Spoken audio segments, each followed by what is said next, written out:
Welcome back, folks, to the Business Blast. This episode of the Business Blast is sponsored in every episode in 2020. Sponsored by Satco. Go to satco.com, man. We do the light thing. We do the right thing. I think I'm comfortable saying that Satco logo in the first person. I think I do the same thing. I would say so. Exactly. Great motto to go by. If you're an electrical distributor, man, you can't beat Satco. If you want to have one company on your line card for lighting, Satco's tough to beat, Greg. That's right. They got it all. They got everything, man. They got everything. satco.com. So, Greg, you're a man of the people. Everybody loves you. No, everybody loves Greg Eric. You don't have any enemies. I never met anyone that didn't like you. Have you ever met anyone that didn't like you? Not that I know of, but I'm sure there's people. Yeah. Maybe. Right. But I don't know any of them, and you don't know any of them. Okay. Right? I know lots of people that don't like me. Lots. That's another podcast. So you're probably better at handling this than me. Right now, we live in very divisive times. Right? Mm-hmm. It's very, very, people are very sensitive right now.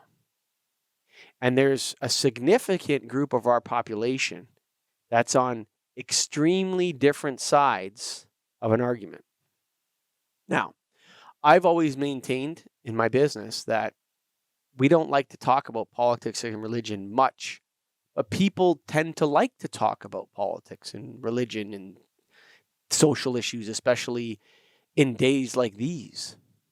Mm-hmm. You know, you got Covidians versus Convidians. You got Antifa, BLM versus All Lives Matter, or Black Lives Matter versus, like, these are very controversial issues. You got Trump versus Democrat versus Republican. Never been more divided. How do you? And Minnesota's an interesting place because it's probably one of those states that, you know, people have very hard positions on either side of those lines. How do you deal with that type of toxic societal issues within your business? I keep it out of the business, first of all, and I actually kind of keep it out of my own personal life. I don't really, you know, when it comes to arguments, is people are going to have their opinions, and I'm not here to change anybody's opinion. You're going to have your opinion, and that's it. I don't think I'm opinionated, but at the same time, people tell me I am. So I don't know, you know, where I'm at on it, but I really don't get into it. I just kind of it's all noise to me, and it doesn't really matter at the end of the day. You know, we've had Democratic presidents, we've had Republican presidents. I don't know. I haven't felt any change from either. You know, I keep going along with the path I'm going on and not worrying about all that other stuff. I know that, you know, people feel, yeah, you got to vote, you got to do all this, you got to have a belief. Good, do that. But I don't really care what yours is, and you shouldn't care what mine is, and let's just all move along and keep plugging away. That's actually a controversial position right now, though. Maybe. Yeah. Right? So there you go. Yeah. Right? Like, I got my own opinion. Right, but like respecting someone else's opinion might, in these days, might be considered cowardice. You know, they might say to you, sure. What do you mean you don't have an opinion on this? Like, how dare you? Obviously, you don't go on Twitter much, and neither do I, but whenever I do, man, holy macaroni, that is one toxic mess. But, you know, so do you, what I'm referring to is not you. I know how you are. You're very diplomatic. You respect people. You respect other people's opinions. And when someone goes on something maybe that you don't agree with or you think is stupid, you just you get away from them as quickly as possible. That's how I would. Yeah, sure. Characterize you. It's like, yeah, okay, great, sure, no problem. Okay, I actually brought you up in a life podcast. I didn't say your name, but I just said, you know, what would this guy do? I know what he would do, right? He would do this. Yeah. But how do you deal with it? Do you have any issues with your employees at all talking about this kind of thing, or maybe getting into it with a little bit, having that talk where not necessary in the office, if you guys want to go for a coffee or something? How do you deal with it?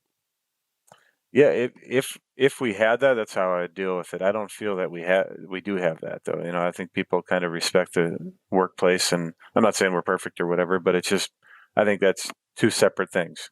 Keep the personal stuff out of the office. Mm-hmm. Focus on when you're here, you're doing your job, you're doing that.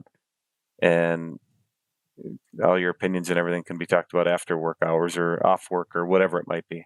So yeah, how I deal with it is I'd separate it and keep it separated. There's no need to intermix that with your business. Two separate animals. Yeah, I think that's probably the right position. I think it's more difficult. Like, so for me, I can come out and shut somebody down. Like, we're not talking about that here. Or, oh, okay, you guys can talk about that for a little bit, but if it gets out of control, I'm going to shut it down. Like, I'll listen to people talking, whatever. We're going to shut it down. Yep. But the bigger companies have an issue, man. Like the larger companies. Yeah, and I think that's a big part of it is, we have 15 people here, and so it's pretty easy to manage. But when you get hundreds of people or thousands of people, I don't know how you manage it. I mean, I think you got to lay out guidelines and boundaries and let people know, where they can go with things and then cut it off. But how do you manage it? I don't know the answer to that. Like you have people, like companies coming out and saying, these are our policies on this. And if you don't see this is what you have to believe if you want to work here. Yeah. Right. They're actually like, I've seen the slides and something. It's like, whoa, hang on a second here. Oh, this is a job it's not my religion. Right. I work at Premier Lighting. I don't worship at Premier Lighting. Right. So I don't know how the heck, if you're like a human resource manager, like in a company with like 100 people, even 100 people, you're like, whoa, how do I deal with this? And what about your own beliefs? Are you being biased? So they can, it's very, really crazy times for this. So yeah, I think if you're in management or ownership or anything, you got to keep your own personal feelings out of it, right? Like I think that's about let people feel whatever they want to feel. You're not going to change them. You're going to piss them off if anything. So let them have their own opinions. Keep it out of work. Focus on what your job is when you're at the office. My grandfather used to say all the time, a man convinced against his will is of the same opinion still.